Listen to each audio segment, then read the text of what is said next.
ஹே guys எல்லாருக்கும் வணக்கம். Welcome back to Pooja's world. இன்றைக்கி சூப்பர் அண்ட் டேஸ்டியான, அது மட்டும் இல்லாமல் என்னோடய ஃபேவரெட் ஒரு வெஜிடேரியன் டிஷ் அதுதான் உங்களுக்கு நான் செஞ்சு காமிக்க போகிறேன். இந்த டிஷ்ஷில் நான் ஒரு சின்ன தப்பும் பண்ணியிருக்கேன். அது என்னன்னு சொல்லிட்டு ரெக்டிஃபை பண்ணுறதுக்காக உங்களுக்கு வாய்ஸ் ஓவரில் நான் சொல்கிறேன். அந்த தப்பை நீங்கள் அவாய்ட் பண்ணிக்கிறதுக்கு யூஸ்ஃபுல்லாக இருக்கும். இன்றைக்கி கல்யாண ஸ்டைலில் நம்ம முட்டைகோஸ் பொரியல் பண்ண போகிறோம், பச்சைப்பருப்பு போட்டு. அது எப்படி செய்யலான்னு பார்க்கலாம் வாங்க. இந்த டிஷ்க்கு பார்த்திங்கன்னா முட்டைகோஸ் நம்ம எடுத்துக்கலாம். நான் ஒரு 1/2 kg இருக்கும்னு நினைக்கிறேன். அந்த முட்டைகோஸ் எடுத்திருக்கேன். இதை நல்லா பொடி பொடியாக நம்ம சாப் பண்ணி எடுத்துக்கணும். நீங்கள் பிளெண்டர் இருந்தது இல்லை சாப்பர் இருந்ததுன்னா கூட சாப் பண்ணி எடுத்துக்கிட்டால் உங்களுக்கு சீக்கிரமாக டிஷ் ரெடி ஆகிடும். நான் இன்றைக்கி நம்ம கையிலே சாப் பண்ணி பார்ப்போம் நைஃப் வச்சுன்னு சொல்லி ட்ரை பண்ணேன். ஆனால் ஆக்சுவலாக எனக்கு அந்த அளவுக்கு வரல. சரி, இருந்தாலும் பரவாயில்ல, இதுவுமே ஒரு எக்ஸ்பீரியன்ஸ் தானே, கற்றுக்கலான்னு சொல்லிட்டு ஓரளவுக்கு எனக்கு பெருசாக தான் வந்தது. இது கொஞ்சம் வேகிறதுக்கு நமக்கு லேட் ஆகும், அவ்வளோதான். இல்லாமல் அன்ஈக்குவலாக இருக்கும் கொஞ்சம் பார்க்குறதுக்கு. நம்ம வீட்டுக்கு செய்கிறதுனால எப்படி இருந்தாலும் பரவாயில்ல. ஸோ அதனால் நான் ஃபைனாக என்னோடய கையிலே நான் சாப் பண்ணி எடுத்துக்கிட்டேன். ஃபைனாக சாப் பண்ணி நல்லா வாஷ் பண்ணி அலசி எடுத்து தனியாக வச்சுக்கோங்க. இதுக்கு பச்சைப்பருப்பு நான் ஒரு கடாயில் ஒரு சின்ன கிளாஸ் 1 கிளாஸ் ஃபுல்லாக பச்சைப்பருப்பு இதில் ஆட் பண்ணிக்கிறேன். நல்லா வாஷ் பண்ணிவிட்டு அது கூடவே பார்த்திங்கன்னா ஒரு 2 to 3 பல் பூண்டு ஆட் பண்ணிக்கிறேன். பூண்டு ஆட் பண்ணிவிட்டு அது கூட ஒரு கிளாஸ் 1 to 1.5 கிளாஸ் நான் தண்ணி ஊற்றிக்கிறேன். பச்சைப்பருப்பு ரொம்ப வேக தேவையில்ல. பார்த்தா அப்படியே பூ போல் மலர்ந்து வந்திருக்கும். நீங்கள் கை வச்சு அமுத்தி பார்த்திங்கன்னா கொஞ்சம் மசியணும். ரொம்ப குழஞ்சிட்டா நல்லா இருக்காது. பருப்பு மட்டும் நம்ம பார்த்தா அந்த கன்சிஸ்டன்சிக்கு எடுத்து வச்சுக்கலாம். இது கூடவே பார்த்திங்கன்னா மஞ்சத்தூள் கொஞ்சமாக போட்டு வேக வச்சு தனியாக எடுத்து வச்சுக்கோங்க.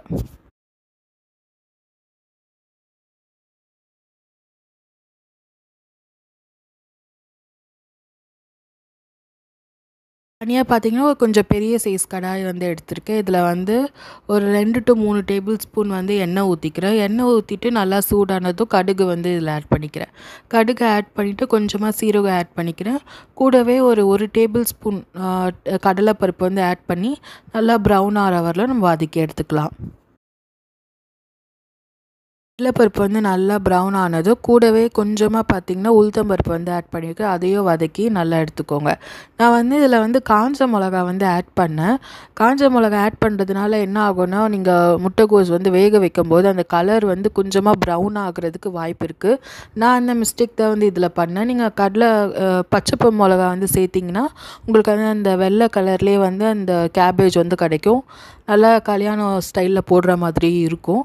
நான் இன்றைக்கி காஞ்ச மிளகா போட்டிருந்தேன். நல்லா காரமாகவும் இருந்தது, டேஸ்ட்டும் நல்லா இருந்தது. நீங்கள் இப்படி வேணும்னாலும் ட்ரை பண்ணி பார்க்கலாம். சில பேருக்கு அந்த வெள்ளை கலர் இருந்தால் தான் அந்த கல்யாண ஸ்டைலில் கேபேஜ் பொரியல் இருக்கும்னு நினைப்பாங்க. மோஸ்ட்லி கல்யாணத்தில் அப்படி தான் போடுவாங்க.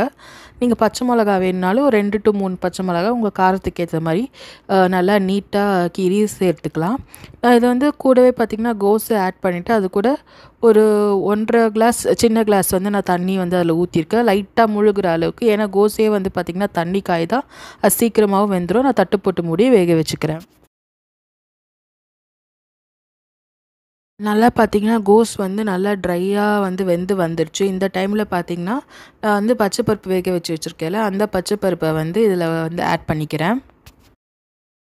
தண்ணியெல்லாம் இருத்துட்டு நல்லா ட்ரையான பருப்பை நம்ம இதில் ஆட் பண்ணிக்கலாம். நீங்கள் தண்ணியோடு சேர்த்து ஆட் பண்ணிங்கன்னா கொஞ்சம் அந்த கன்சிஸ்டன்சி ஸ்பாயில் ஆகிறதுக்கு வாய்ப்பு இருக்குது. அதனால் நமக்கு ட்ரையாக வேணும், பொரியல் மாதிரி வேணுன்றதுக்காக தண்ணியை நல்லா இருத்துட்டு நீங்கள் ஆட் பண்ணிக்கோங்க. இந்த டைமில் பார்த்திங்கன்னா உப்பு செக் பண்ணிவிட்டு உப்பு தேவையான அளவுக்கு நீங்கள் ஆல்ரெடி நான் கோஸ் வதக்கும் போது சேர்த்துருக்கேன், பருப்பில் தனியாக சேர்க்கலை. அதனால் நல்லா பருப்பை முதல்ல மிக்ஸ் பண்ணிவிட்டு உப்பு செக் பண்ணிவிட்டு வேணும்னா நீங்கள் இந்த டைமில் ஆட் பண்ணிக்கோங்க. நான் இதில் பச்சை பருப்பு சேர்த்துருக்கிறதுனால பெருங்காயம் ஆப்ஷனல் தான். நான் இதில் கொஞ்சம் பெருங்காயமும் ஆட் பண்ணியிருக்கேன். உங்களுக்கு வேணும்னா ஆட் பண்ணிக்கோங்க, வேணான்னா நீங்கள் அவாய்ட் பண்ணிக்கலாம். பருப்பு இருக்குன்ற ஒரே காரணத்துக்காக தான் நான் ஆட் பண்ணியிருக்கேன். அதுக்கப்புறமா ஃபைனலாக பார்த்திங்கன்னா கருவேப்பிலை கொத்தமல்லி தூவி இறக்கிட்டிங்கன்னா சூப்பரான மேரிட் ஸ்டைல் கேபேஜ் பொரியல் ரெடி ஆகிடும். இதில் நான் பண்ண மிஸ்டேக் என்னன்னு பார்த்தீங்கன்னா, நான் காஞ்ச மிளகா ஆட் பண்ணிவிட்டு அதனால் கலர் லைட்டாக ப்ரௌனாக வந்திருக்கு. நீங்கள் பச்சை மிளகா 2 கீரி சேர்த்திங்கன்னா சூப்பராக இருக்கும். இதில் வேணும்னா நீங்கள் ஆப்ஷனலாக தேங்காய் துருவி சேர்த்திங்கன்னா இன்னுமே டேஸ்ட் அல்டிமேட்டாக இருக்கும். இதுக்கு மெயின் டிஷ் எண்ணெய் கத்திரிக்காய் குழம்பும் இந்த கேபேஜ் பொரியலை வச்சு சாப்பிட்டிங்கன்னா அல்டிமேட்டாக இருக்கும். இது கண்டிப்பாக ட்ரை பண்ணி பாருங்கள். இந்த மாதிரி நிறைய சிம்பிளான டிஷ்ஷஸ் நம்ம சேனலில் ஷார்ட்ஸ் ஃபார்ம் அப்படி இல்லைனா வீடியோ ஃபார்ம்ஸ்லேயுமே வரும். அது வந்து உங்களுக்கு பிடிச்சிருக்கும்னு நான் நினைக்கிறேன். பிடிச்சிருந்தா சப்ஸ்கிரைப் பண்ணி சப்போர்ட் பண்ணுங்கள். உங்கள் ஃப்ரெண்ட்ஸுக்கு வந்து ஷேர் பண்ணுங்கள். இது யூஸ்ஃபுல்லாக இருந்ததான்னு சொல்லிட்டு கமெண்ட் செக்ஷனில் கமெண்ட்டும் பண்ணுங்கள். என்னால் முடிஞ்ச டிஷ்ஷஸ் வந்து நான் உங்களுக்கு வந்து அப்டேட் பண்ணிகிட்ருக்கேன். அது மட்டும் இல்லாமல் நம்ம சேனலில் க்ளீனிங் வீடியோஸும் வந்திருக்கு. மறக்காமல் சப்ஸ்கிரைப் பண்ணி சப்போர்ட்